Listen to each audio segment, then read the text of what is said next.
विश्व के सारे लोग करे जो साथ में मिलकर प्रार्थना, सबका मंगल होगा तब, सबका मंगल होगा तब, बढ़ेगी विश्व की चेतना।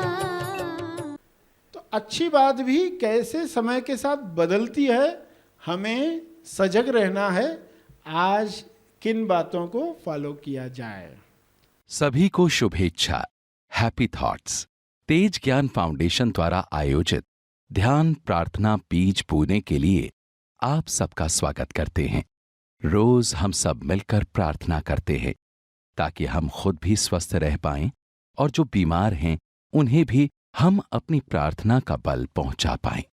तो आइए ग्रहणशील रहते हैं और इस प्रार्थना का लाभ लेते हैं।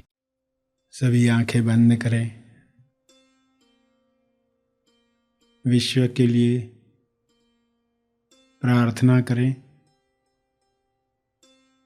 भक्ति के साथ, श्रद्धा के साथ।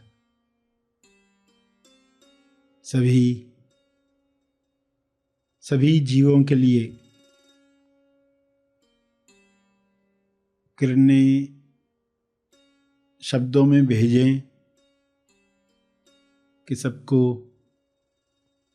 समृद्धि मिले, स्वास्थ्य मिले, ज्ञान मिले, समाधि का अनुभव मिले। सभी इस अनुभव में स्वयं को जानना शुरू करें। जीते जी समाधि का अनुभव आत्म साक्षात्कार के लिए है। सारे मनुष्य यह अनुभव कर पाएं, सभी में स्वयं को जानने की प्यास बढ़े। हे परमात्मा, आपके शुभ्र प्रकाश में हर मनुष्य में स्वयं को जानने की प्यास बढ़ रही है। आपकी कृपा से सभी आपके साथ तालमेल में आ रहे हैं। ईश्वर का अंश ईश्वर के साथ एक होकर स्वयं को जाने और सारे डरों से मुक्त हो जाए। स्वयं को अलग मानकर डरों में रहकर लोग बीमारियों को आकर्षित करते हैं। ये सारी बीमारियां समाप्त हो जाएं।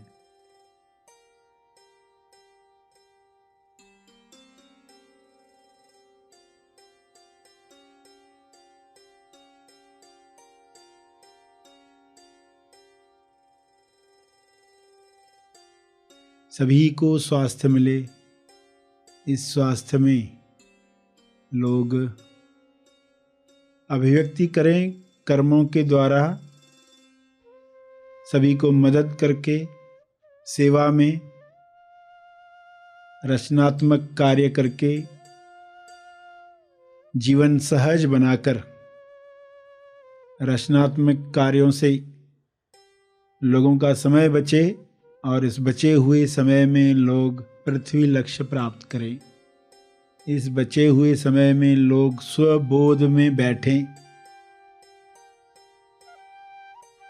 ऐसा कर्म हर मनुष्य करे ताकि सबके लिए जीवन स्वर्ग समान पृथ्वी पर ही निर्माण हो। मरने के बाद लोग स्वर्ग में जाने की कल्पनाएं न करें। जीते जी स्वर्ग में कैसे रहा जाता है, जहाँ संपूर्ण स्वास्थ्य है, संतुष्टि है, जहाँ पर प्रेम, आनंद, मौन है, भाईचारा है। ऐसा स्वर्ग लोग अंदर भी महसूस करें, बाहर जगत में भी महसूस करें।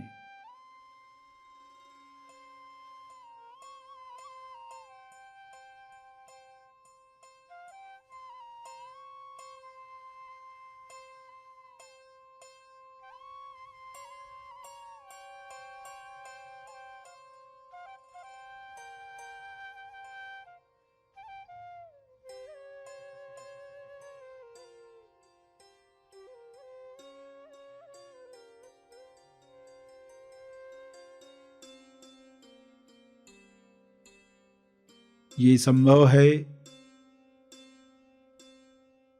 शुभ्र प्रकाश में सब पर ये छा रहा है। यह शुभ इच्छा हर मनुष्य में बीज समान बोई जा रही है।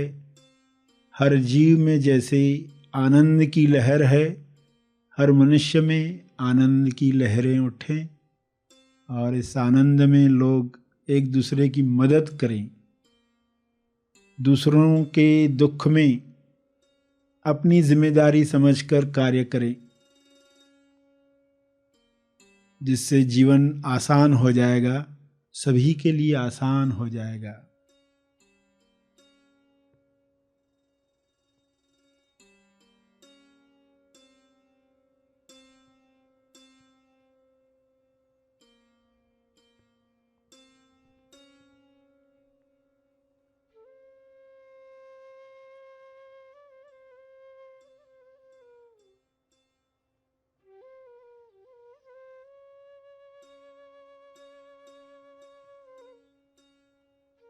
ईश्वर ने सब कुछ भरपूर बनाया है, सबके लिए बनाया है। कमी इंसान के अज्ञान से आ जाती है, लालसा की वजह से आ जाती है। इस कमी को पूरा किया जाए, इस लालसा को समाप्त किया जाए। अज्ञान समाप्त होते ही लालसा समाप्त हो जाएगी।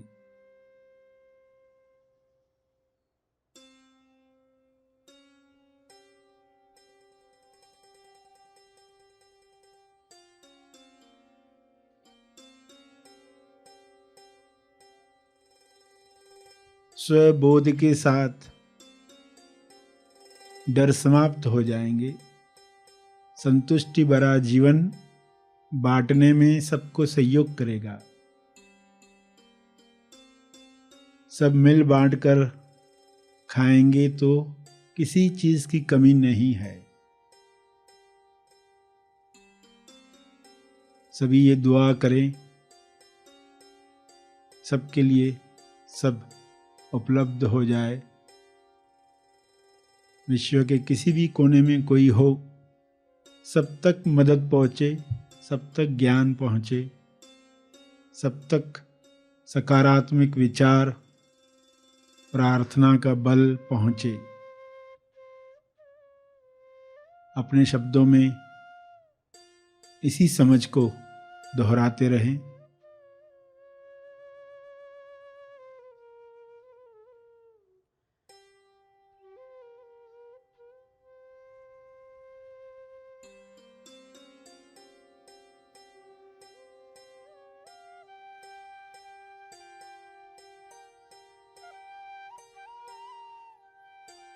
भक्ति, कर्म, ज्ञान का उपयोग,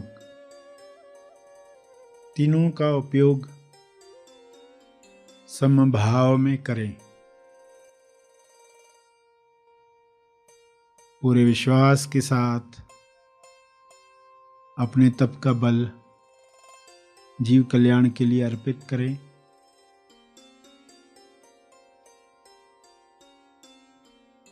ध्यान और प्रार्थना का जो बल प्राप्त किया है, तपर्पण करें।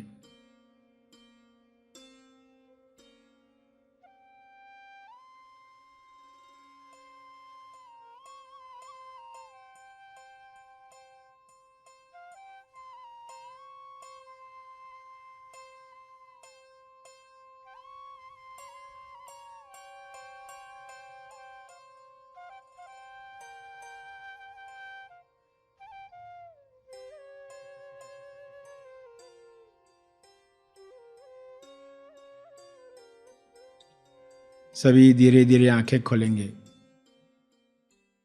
आइए सब ग्रहणशील होते हैं एक चेतना संदेश सुनने के लिए।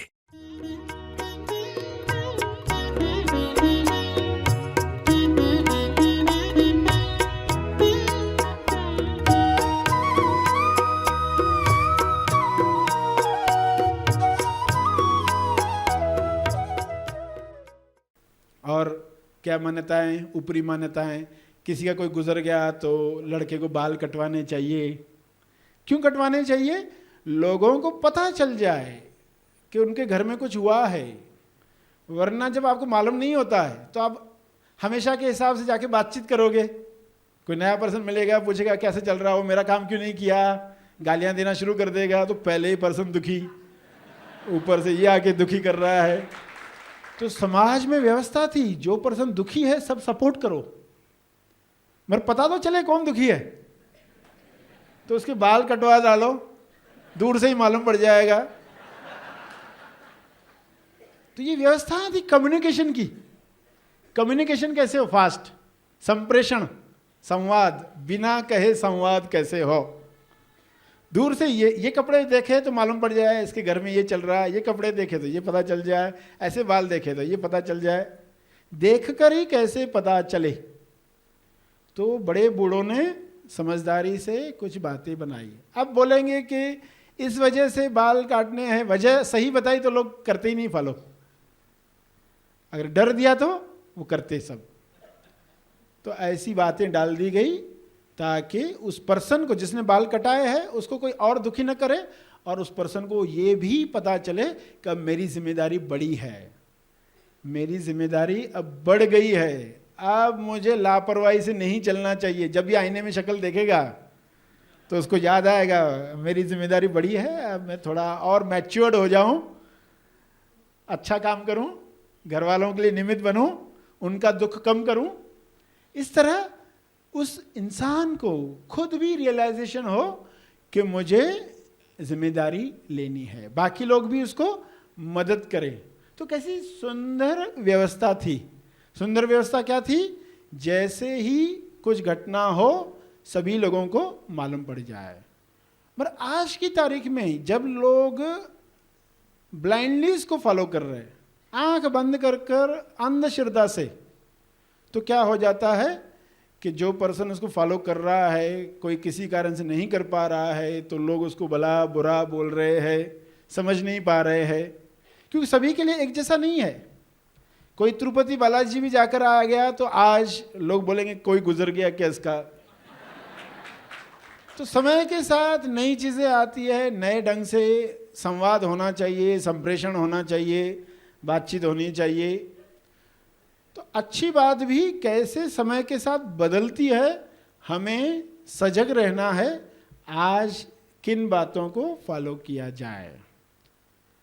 तो ये उदाहरण, अभी बहुत सारी मान्यता है, अगर यही एक एक मान्यता को ले तो पूरा समय इसी में ही जाएगा, ऊपरी मान्यताओं में, क्योंकि कितनी सारी है।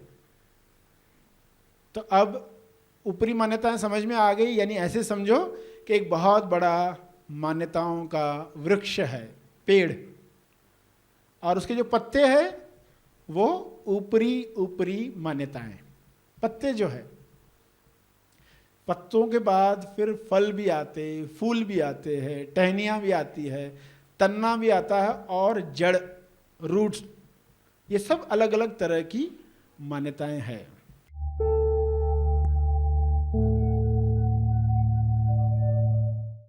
प्रार्थना और मार्गदर्शन का सभी ने लाभ लिया। आइए यहीं पर समाप्त करते हैं, कल फिर मिलेंगे।